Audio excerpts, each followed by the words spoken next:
हमें जबान से भी नहीं बोलना किसी और का भरोसा, कि हम किसी का फोन नंबर लेकर के गर्व में रहे कि हमारी कोई विपत्ति आएगी तो हम उनको फोन नंबर कर देंगे। नहीं, सीधे श्री जी, सीधे प्रभु, प्रभु आप देख लो, आप देख लो, आप चाहो इस विपत्ति में रखो या आप चाहो विपत्ति को हटा दो, लेकिन हम दूसरे से नहीं। बने तो रघुवर ते बने, तो बिगड़े तो भरपूर, बिगड़े तो आपसे बिगड़े, बने तो आपसे बने। पूरा भरोसा जब होगा भगवान का, तब माया मुक्त जी हो पाता है। इसीलिए हमें चाहिए कि संपूर्ण भरोसा भगवान के चरणों में रखें। वचन से भी किसी से न कहे कि अब तुम्हारा ही भरोसा है, नहीं, हमें श्री जी का भरोसा है। अगर तुम्हारे द्वारा कार्य बन रहा है तो मेरी श्री जी ने कार्य बनवाया है।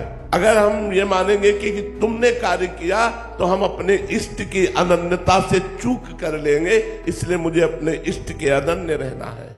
जागो, कहाँ सो रहे हो भोगों में, देखो कोई भी दुख तुम्हें परेशान नहीं कर सकता, कोई विपत्ति तुम्हें छू नहीं सकती। तुम्हारा स्वरूप है नैनम छिन्नन्ति शस्त्राणि नैनम दहति पावकः न चैनम क्लेदयन्त्यापो न शोषयति मारुतः।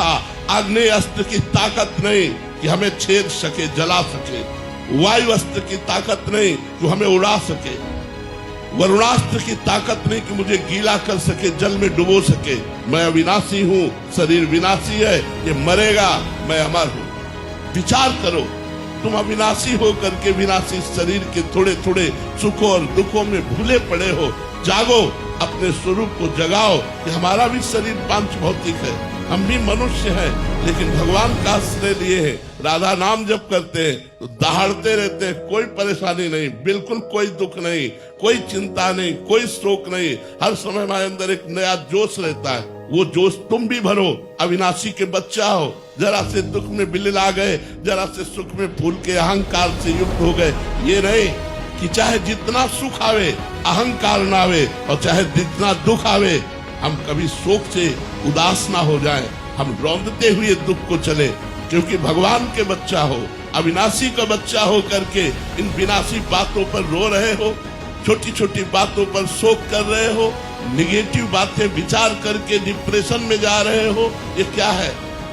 अरे तुम भगवान के अंश हो, भगवान सच्चिदानंदमय है, उस आनंद का अंश आनंद ही होता है। ईश्वर अंश जीव अविनाशी, चेतन अमल सहज सुख राशि। अपने स्वरूप को जगाओ। माताओं बहनों को चाहिए दूर से सत्संग सुनो, अपनी कुटिया में भजन करो, किसी संत को ना नजदीक अपनी कुटिया में बुलाओ, ना तुम नजदीक जाओ। और व्यभिचार दोष से बचो और दूसरों को भी बचाओ। अगर गंदे आचरण कोई करता है वो संत नहीं हो सकता। गंदा आचरण, चूक होना अलग बात होती है, चलते चलते फिसल गए फिर संभाल लिया, लेकिन हम उसी का अपना वासनाओं का खेल बना ले, ये ठीक नहीं। इसलिए बहुत संभल कर तन मन प्राण समर्पण का मतलब समझ लो, कहीं गलत मार्ग में न चले जाना। इसीलिए हम इशारे से बताया कि तन समर्पण का मतलब कहीं भोग न समझ लिया जाए, ये ऐसा नहीं है। तन समर्पण का मतलब है, प्राण समर्पण का मतलब कि कोई भी कष्ट में है तो अपने प्राणों की बाजी लगाकर उसके कष्ट को दूर करने की चेष्टा करे। ये भोगों का विषय नहीं है, ये योग का विषय है। भोग नहीं, भोग के त्याग से योग होता है। तो कुछ लोग जो अपनी वासनाओं को नहीं ठीक कर पाए हैं, वो लोग वासनाओं का खेल खेलते हैं, बोलते हैं यही भक्ति है, यही साधना है।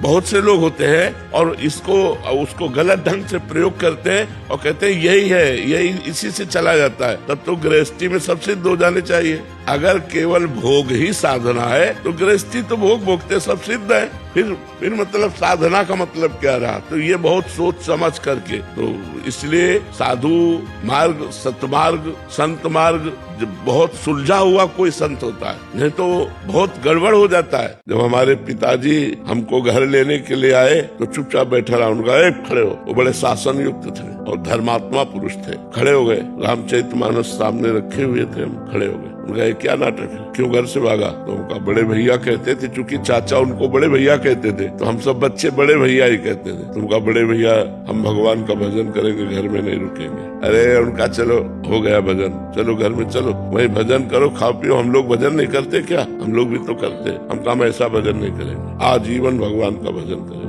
वो घर में नहीं जाएंगे, वो पक्का, उनका पक्का घर में नहीं जाएंगे। तो ऐसे दोनों हाथ से ऐसे छाती से लगाया और कहा राम राम राम, ऐसे 3-4 बार राम राम कहते, पीठी में हाथ फेरा और बोले जाओ, जहाँ बैठोगे पुष्पों की वर्षा होगी। उनका आशीर्वाद। तो आज गली चलते हैं तो फूलों की वर्षा होती है। तो ये पिता के वचन, पिता के वचन, पिता का आशीर्वाद, हम माता पिता के आशीर्वाद से ही इस मार्ग में चले, ऐसा मनमानी नहीं चले। और बस बचपन से गुरु की कृपा का आश्रय लेकर, गुरु चरणों का आश्रय लेकर, गुरु जी की दिखाए हुए मार्ग से ही चले। कि माँ है यार, प्यार कर लो नहीं तरसना पड़ता पूरी जिंदगी, या तो भगवान और या माँ, दूसरा कोई नहीं। माँ है, वो गुस्सा दिखाएगी लेकिन वो दूध मलाई डाल के ला के खिलाएगी। वो प्यार संसार में थोड़ी जो माँ का प्यार है। आज तक हमको दुलार नहीं मिला जो हमें माँ से मिला था। आखिरी, बिल्कुल आखिरी मिलन हमारा उनका। बस वो ऐसे गले लगा के वैसे जब ऐसे पीछे हाथ पीठ में फेरे ना, उस समय 13-14 वर्ष के थे। जा बच्चा भजन करो जाके। तो उस समय जो दुलार मिला था आज तक नहीं मिला। माँ से जो प्यार मिलता है, माँ जो गरम गरम रोटी बना के पवाती है, उससे जो पेट भरता है वो कहीं 56 भोगों में पेट नहीं भरेगा। उसका दुलार, उसका प्यार कभी भी 5 रुपया चाहिए अम्मा, पिताजी से तो मांग नहीं सकते। हमें आज स्कूल में ऐसा करना है, व्यवस्था करते हैं। और वो कहाँ से व्यवस्था करके किसान आदमी के घर में वो 5 रुपया ला के देते हैं, कोई जान न पावे। ऐसे माँ जैसा प्यार यार हमें तो कहीं संसार में नहीं दिखाई देता। सब स्वार्थ युक्त प्यार करते हैं, निस्वार्थ माँ प्यार करती है।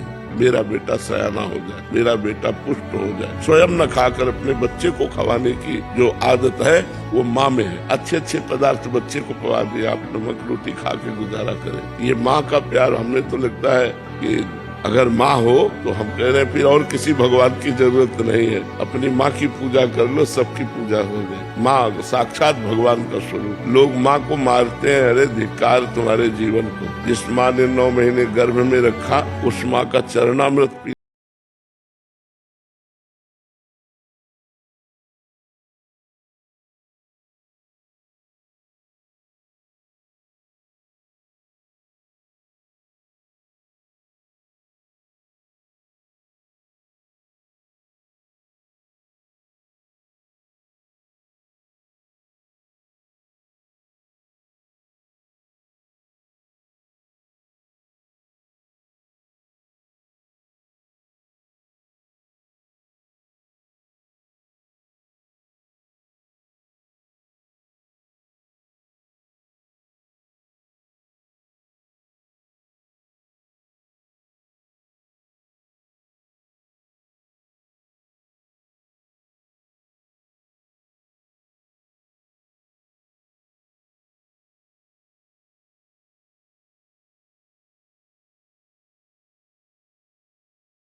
बन जाएगा क्या? एक मुट्ठी चना चबा करके, एक मुट्ठी चना, वो भी कहाँ से? सेवा कुंज में जो बंदरों को फेंक दिया जाता है, और बंदर जो नहीं खाते हैं उसे ठुड्डी कहते हैं, उस चने को बीन लेते हैं और एक मुट्ठी चना चबा करके यमुना जल पीकर रात दिन रोते रहते, हा लाडली, हा प्रियाजू, हा इतने प्रेम की ऊंची स्थिति कि राधा वल्लभ जी की होली में, जब राधा वल्लभ जी की होली होती है तो बड़ी बड़ी पिचकारियां चलती है, तो वो नजदीक खड़े थे तो वही तार से मारी तो पूरी कान का पर्दा फट करके रंग पूरा अंदर चला गया। भोरी सखी के, भोरी सखी भोलानाथ जी नाम था। वो पुरुष शरीर में थे लेकिन भावदेह में प्रियाजू की सखी स्वरूप में रहते थे। अब उनको भजन के सिवा कि किसी से कहें कि हमारा कान का पर्दा फट गया, उसमें पानी चला गया, अब वो पानी रंग वाला, वो सड़ने लगा, उसमें कीड़े पड़ गए। जब कीड़े बाहर निकलने लगे तो लोगों ने देखा, और वो हर समय हा प्रियाजू हा ला। सोचो जरा, कान में एक चींटी छोड़ दी जाए तो कितना परेशानी हो जाएगी। और कान में कीड़े पड़े हैं, वो हा प्रियाजू, हा राधा रानी, हा किशोरी जू, बस वो एक ही। उनके पद देखो पढ़कर कितने प्रेम की स्थिति में डूबे हुए। तो कुछ लोगों ने कहा, बाबा तुम्हारे कान में तो कीड़े पड़ गए हैं, इसकी दवाई करवानी पड़ेगी। अब वो चुप, बोले आपको मथुरा चलना पड़ेगा, यहाँ ऐसी व्यवस्था नहीं, उस समय वृंदावन में ऐसी व्यवस्था नहीं थी। वो बोले नहीं, उनको जबरदस्ती नहीं बाबा आपको ले, क्योंकि सबको लगा सब सड़ रहा है, कीड़े पर मथुरा ले गए उनका तो ऑपरेशन होगा। उनका जो तुम्हें करना, जब श्री जी ले आए हैं तो जो तुम्हें करना है करो, पर ऑपरेशन करने के आधा घंटा पहले हमें बता देना, शून्य करने की जरूरत नहीं। तो उनका बिना शून्य के ऑपरेशन कैसे हो सकता है? बोले आप आधा घंटा पहले बता देना। आए और 30 मिनट पहले बताए बाबा 30 मिनट बाद आपका ऑपरेशन होगा। शांत बैठ गए और श्री जी में तन्मय हो गए। डॉक्टर आए ऐसे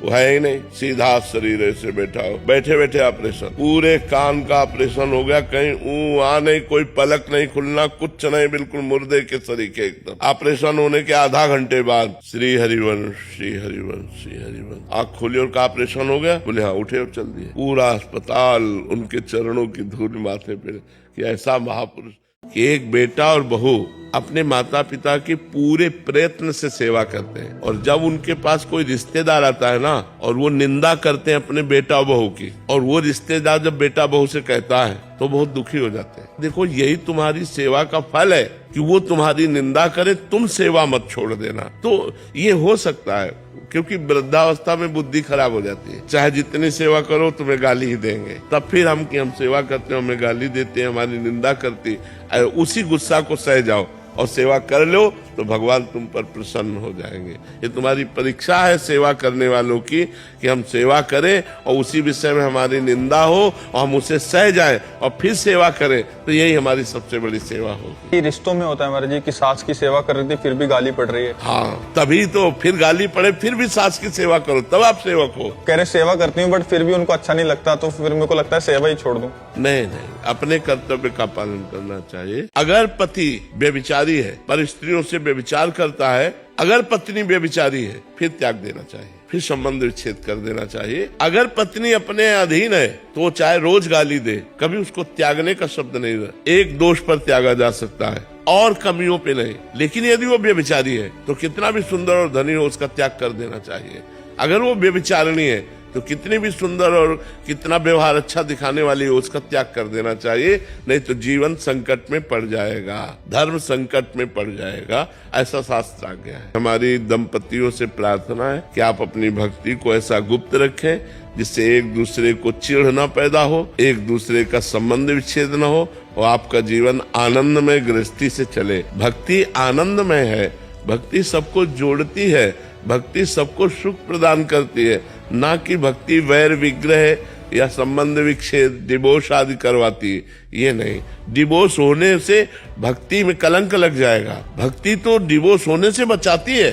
हमें लगता है बहुत सावधान रहना चाहिए, कभी ऐसी ज्यादा हठ पूर्वक की पत्नी हो, आप ठाकुर जी विराजमान कर ले, पति को पसंद नहीं, आप दिन भर पूजा में लगी पत्नी, तो ये नहीं करना है।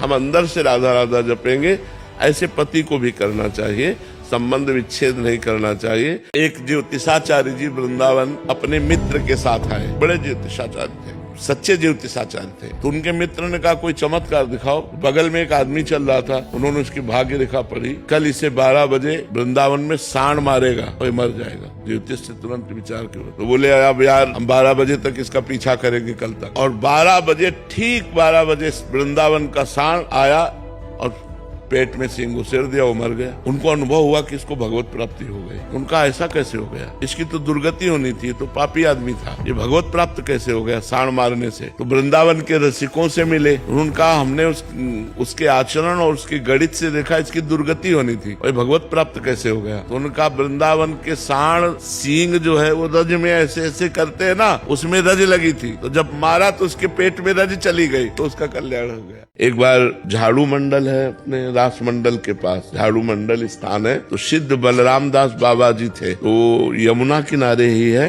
आज भी है यमुना किनारे। तो उस समय एक पेड़ के नीचे से बैठे हुए थे, तो माताएं बहनें स्नान कर रही थी यमुना जी में। अब उनके अंदर काम वेदना जागृत हो गई, वयोवृद्ध संत, तो उन्होंने अपने, अब वो तो संत हृदय एकदम निष्कपट होता है, सब शिष्यों को बुलाया और कहा हम यमुना जी में डूब करके अपने शरीर को छोड़ देंगे। कहा महाराज जी क्यों? बोले पाप दृष्टि हो गई। तो उन्होंने काम वेदना इतने सिद्ध महापुरुष के हृदय में कैसे जागृत हो गई? तो बोले महाराज जी वृंदावन की परिक्रमा की जाए। उनको पकड़ के फिर धीरे धीरे पूरे वृंदावन की परिक्रमा, बड़ा महिमा में है वृंदावन, जो ही परिक्रमा की उसमें भाव खत्म हो गया, वो जो कुभाव आया था वो भाव खत्म हो गया। अब उन्होंने कहा कि ये बताओ प्रसाद कहाँ से आया था जो पवाया गया? उनका गोविंद देव देव जी का। उस समय गोविंद देव जी यहीं वृंदावन में विराजमान थे। गोविंद देव तो भंडारी से पूछो जा करके कल का भोग कहाँ का लगा, तो वहाँ पूछवाया गया तो भोग लगा था कलकत्ता की वैश्या से। वैश्या ने अपने धन से, जो व्यभिचार से धन पैदा हुआ तो उसका विभाव था, गोविंद देव जी का भोग लगा दिया, वही प्रसाद उनको गया। तो सीधे ठाकुर जी के पास आए, सिद्ध पुरुष थे। ठाकुर जी से कहा प्रसाद न ले तो अपराध लगता है और प्रसाद ले तो बुद्धि भ्रष्ट होती, बताओ हम क्या करें। तो ठाकुर जी ने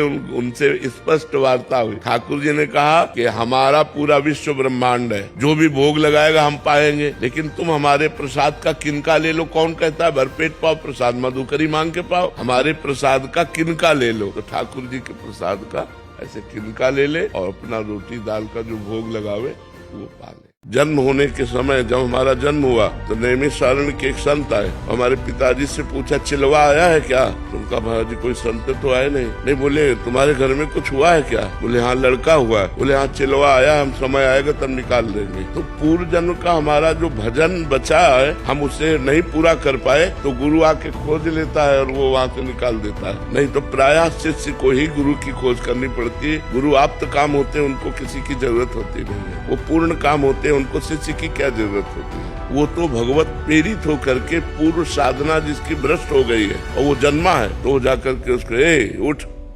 चल।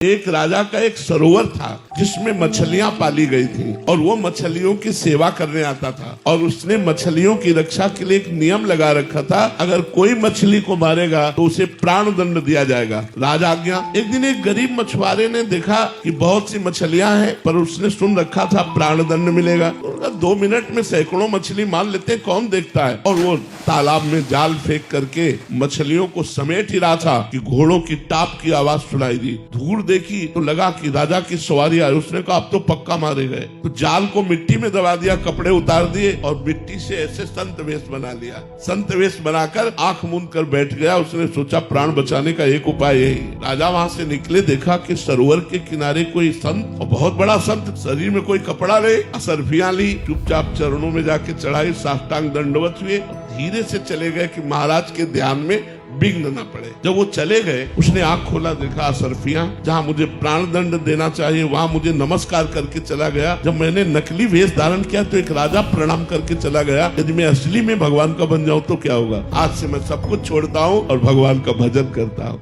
एक बार भगवान देवर्षि नारद जी से वार्ता कर रहे थे तो विनोद में कहा कि जो गृहस्थी में मेरा भजन करता है उसे मैं विशेष महत्व देता हूँ। तो देवर्षि नारद जी ने कहा प्रभु विरक्त पूरे जीवन जलता रहता है, कोई मनोरंजन नहीं, कोई मन से संसार के भोगों का त्याग करके भगवान में लगाना, कोई मन को भोगों में नहीं। बड़ा कष्टमय जीवन है ये, बड़ा कष्टमय जीवन तपस्वी का। ईमानदारी से अगर चला जाए, बेईमानी से चला जाए तो बात अलग है कि अपना मनमानी करो, लेकिन अगर ईमानदारी से चला जाए तो बड़ा कष्टमय जीवन है। केवल भगवदानंद, संसार के आनंद का त्याग करते हुए चलना होता है। तो देवर्षि नारद जी ने कहा गृहस्थ भक्त को आप प्राथमिकता क्यों देते हैं। तो उनका देवर्षि नारद जी से एक काम करोगे। भगवान ने एकदम बात घुमा दी। एक कटोरे में घी भर करके दिया और कहा मेरे आसन की परिक्रमा लगाओ, एक सुदर्शन चक्र हमारा पीछे चलेगा, एक बूंद भी नहीं गिरना चाहिए। भगवद आज्ञा। बोले कितनी बार नारायण नारायण कहा। बोले नारायण नारायण। पूरी चित्त वृत्ति इस कटोरे में लगी थी कि एक बूंद घी गिरा तो सुदर्शन चक्र पीछे है। बोले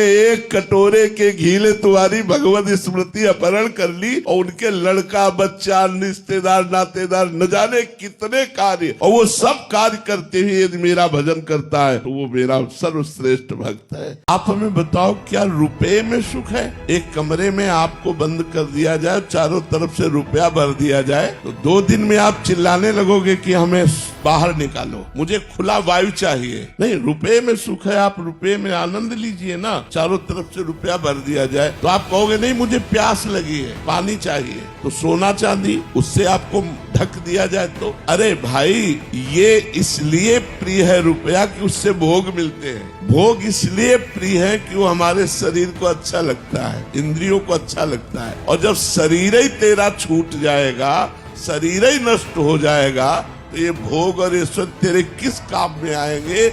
83,99,999 योनियों में जाना पड़ेगा, सुअर कुत्ता बनना पड़ेगा। अगर हम भजन नहीं करते, ये विचार क्यों नहीं करते। यहाँ का ऐश्वर्य, यहाँ का वैभव चंद दिनों का है। मान लो 40-45 वर्ष की आयु हो तो पता नहीं 10-5 वर्ष और जी लो, चाहे जितने रिश्ते बना लो, चाहे जितने करोड़ों जमा कर लो, चाहे जितनी बिल्डिंग बना लो, चाहे जितना वाहवाही करो, मरोगे तो सब यहीं रखा रहेगा, तुम्हें अगली योनि में जाना पड़ेगा। तो विवेकी वो है जो अगले कदम का विचार करे। ये तो जीवन बीता जा रहा है, मेरा अगले आगे क्या होगा, वो विवेकवान है। अविवेकी वो है जो आगे की बात न सोचकर वर्तमान के सुख दुख में सुखी दुखी होता है। एक दूसरे को दिल दे दिया, मन दे दिया, अब उनको धोखा मिला, मान लो किसी को भी एक से, अब वो सह नहीं पाता, उसको दूसरा रास्ता नहीं दिखाई देता, वो अपने मन की बात किससे कहे, माता पिता से कह नहीं सकता, किसी से कह नहीं सकता। अब वो घुट घुट करके मन इतना निगेटिव हो जाता है कि चलो शरीर को शांत कर देते, टाइट कर लेते। ये गलत बात है। अगर कोई ऐसा तुम्हारा दिल टूट गया तुम्हारे, तो सबसे बड़ा दिलवर तो अभी विराजमान है ना, भगवान। उससे चित्त जोड़िए, वो आपको उससे अच्छा मिला देगा, उससे अच्छा दोस्त मिला देगा। आपको शरीर छोड़ने की जरूरत नहीं है। भगवान ने संसार में एक से एक रचा है। अगर एक जगह धोखा पाया है तो भगवान की आराधना कीजिए, वो बहुत सुंदर मित्र मिला देगा। मरने की जरूरत नहीं है। नहीं, हमारा मनुष्य जन्म बहुत कीमती है, इसको यथार्थ में भगवान की शरण में समर्पित करके हम हर लाभ ले सकते हैं, हर लाभ ले सकते हैं। देखो, करदम जी ने भगवान की आराधना की और कहा हमें पत्नी चाहिए, तो महाराज सम्राट मनु की पुत्री देहूति जी मिली। अगर हमें मित्र भी चाहिए तो हम भगवान से मांगे कि हमें ऐसा मित्र दो। यही तो जीवन है गृहस्थी का। गृहस्थी में तो कम से कम इतना सौभाग्य तो हो कि पति पत्नी में, पुत्र में, पिता में, माता में ये प्रेम हो, जो 4 लोग परिवार के हैं वो प्रेम से जीना सीखे। लेकिन अध्यात्म के बिना प्रेम कहाँ, छल कपट नाना प्रकार की वासनाएं भरी हुई है, इसीलिए सब कलह अशांति बनी रहती है। एक तपस्वी अपनी तपस्या करके भगवान शंकर को प्रसन्न करने के लिए मांस को अपने काट काट करके अग्नि में स्वाहा कर रहा था, जिसको भस्मासुर कहा गया। भगवान शंकर प्रसन्न हुए और कहा, वृकासुर तू क्या चाहता है? उनका जिस पे हाथ रख दूं वो भस्म हो जाए। तो बड़ा मंगलकारी वरदान है, लेकिन उसकी तपस्या पूर्ण है। तो भगवान शंकर को तथास्तु कहना पड़ा। जो ही तथास्तु कहा, उसकी दृष्टि जगदम्बा पार्वती पर पड़ी। उसने कहा पहले शिव के वरदान को शिव के ऊपर ही प्रयोग करते हैं, भगवान शंकर के ऊपर ही हाथ रखने के लिए भगे भगवान शंकर, क्योंकि वरदान तो वरदान है। उसने तपस्या की थी, देना पड़ा। अब जहाँ जहाँ भगवान शंकर भागते, वो असुर तप से संपन्न वही भागता। जब देखा इससे पिंड नहीं छूटेगा, तो भगवान श्रीहरि का ध्यान किया भगवान शंकर ने। भगवान श्रीहरि अचानक बीच में आ गए और कहा, वृकासुर प्रणाम। बड़े मृदु शब्दों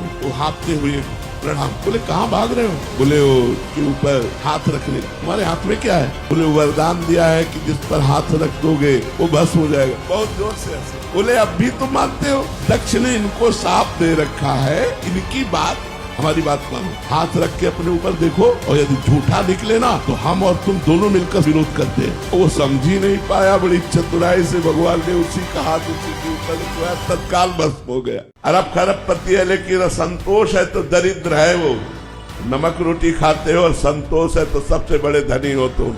इस संसार में सफलता का नाम संतोष और असफलता का नाम असंतोष। अब आप देखो कौन सफल है।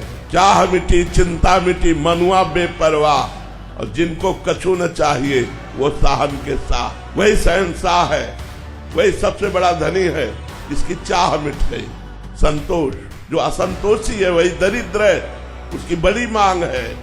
जो संतोषी है वही धनी है, जिसे कुछ नहीं चाहिए वो शहंशाह है। चाह मिटा दो, यही सबसे बड़ा कर्तव्य है। चाह को चाह से मिटा दो, भगवत प्राप्ति की चाह से लौकिक चाह को मिटा दो, संतोष धारण करो। जब आवे संतोष धन सब धन धूरी समान। संतोष धन, संतोष जिसमें है वही सफल है, असंतोष जिसमें है सांसारिक भोगों के लिए वही असफल है। सच्ची कह रहे तुमसे, दोस्त की तरह कह रहे। चाहे जितना तुम रुपया कमा लो, चाहे जितनी व्यवस्था कर लो, तुम चिंतित रहोगे। इनसे पूछो ये चिंतित है? नहीं, इनको भरोसा है महाराज जी, ये सब जितने हैं, पूछो इनसे तुम चिंतित हो कि तुम्हें कल भोजन मिलेगा कि नहीं? तो बोले महाराज जी जाने। महाराज जी से पूछो तुम चिंतित हो, अब कहते श्री जी जले। अरे भैया, भगवान के भरोसे पर इतना बड़ा साम्राज्य चल रहा, तुम्हें कैसे बतावे, और तुम अपने 4-6 लोगों के लिए चिंतित हो। अगर तुम संसार में सुखी होना चाहते हो, चिंता भय रहित होना चाहते हो, तो नाम जप करके देख लो, राधा राधा राधा राधा।